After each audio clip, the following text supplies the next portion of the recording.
गङ्गातरङ्गरमणीयजटाकलापं गौरी निरन्तरविभूषितवामभागं नारायणप्रियमदङ्गवदापहारं वाराणसीपुरपतिं भज विश्वनाथम् वाचामगोचरमनेकगुणस्वरूपं भागेषु विष्णुसुरसेवितपादपीठं वामेन विग्रहवरेण कलत्रान्तं वाराणसीपुरपतिं भज विश्वनाथम्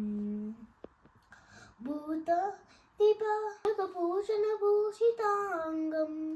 याग्राजिनाम्बरधरं जटिलं त्रिनेत्रं पासाङ्गसाभयवरप्रसूलपालिं वाराणसीपुरपतिं भज विश्वनाथम् सीतां सुशोभितकिरीटविराजमानां कालेक्षणाननां विशोषितपञ्चपालां नागाधिपारचितपासुरकर्णपूरं वाराणसीपुरपतिं भज विश्वनाथम् पञ्चाननां दुरितमस्मपङ्कजानां नागान्तकं धनुजपुङ्गनपुङ्गगानां वावाललामगनशोकजरातवीनः वाराणसीपुरपतिं भज विश्वनाथम् तेजोमयं तगुणनिष्कुलमद्वितीयम् आनन्दकन्दमपराजितमप्रमेयं नागात्मकं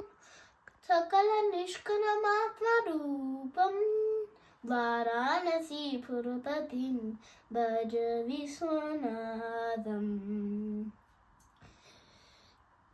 आसां विहाय परिहृत्य परस्य निन्दाम् उपेदरिं च सुनिवार्य मनस्य मादौ आदाय हृत्कमलमध्ये गतं परेशं वाराणसीपुरपतिं भज विश्वनाथम् रागादिदोषरहितं स्वजनानुरागं वैराग्यशान्तिनिलयं गिरिजासहायं